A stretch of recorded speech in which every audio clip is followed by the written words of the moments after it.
Hi, my name is Adia, and I am going to be conducting a comparison and contrast of the ACA Code of Ethics to the Oklahoma State Mental Health Act and Regulations.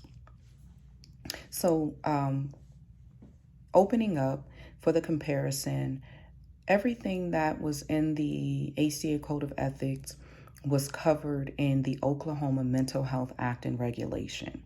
So there were no issues there with some of with the code of ethics that they covered, what was required for practicing LPCs, LMFTs, and other counseling services in the state of Oklahoma. So since that wasn't a big change, I'd like to focus more of my attention on the contrast. One of the contrasts that I would expect not to be per se in the ACA Code of Ethics is that of the academic requirements for graduation hours and things of that sort, because those are specific to each state, and every state has their particular requirements. So it does provide that information in the Oklahoma's Act and regulations for the academic graduation requirements, and also upon graduation, the licensing requirements and the number of years needed up under supervision prior to getting your license. Another thing that I thought that is very good to have that was in the ACA Code of Ethics that is not in Oklahoma's Mental Health Act and Regulation is the purpose and goals. I think it's very important to be able to define the purpose of goals for the client and the counselor by state, because then it gives you the criteria of what is expected of you as a counselor, what are some potential risks and benefits by providing the purpose and goals.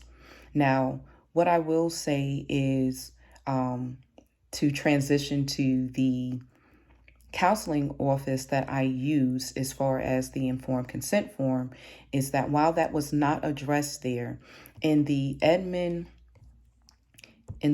professional counseling services, they did have that in theirs. So what I'm going to do now is just transition to just to share some of the information that was in the Edmond Counseling Treatment and Financial Agreement.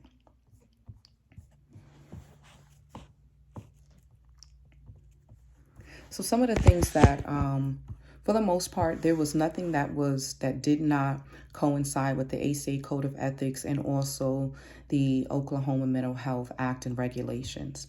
They provided the same information, so not to belabor the point, I would like to strictly focus on the telecounseling services, as is also in the Code of Ethics and also addressed in the Oklahoma's Act and Regulations as well.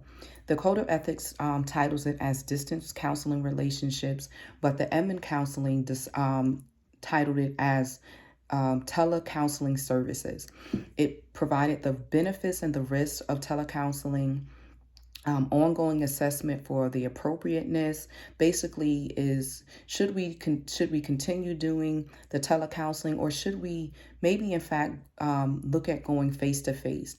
And what I liked is that it provided the expectation not just for the counselor to make that decision, but also to provide the client with the autonomy to make that decision for him or herself, because they are actually the person that is going through the counseling experience.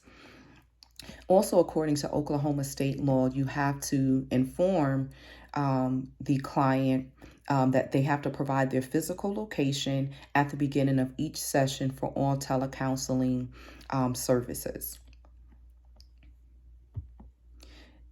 Next, what I liked about the telecounseling, because this is one that I'm not very familiar with, even though I've participated in it myself, is that I did also like the ongoing assessment as well, because it basically allowed that client to make the assessment and also provide feedback to that counselor.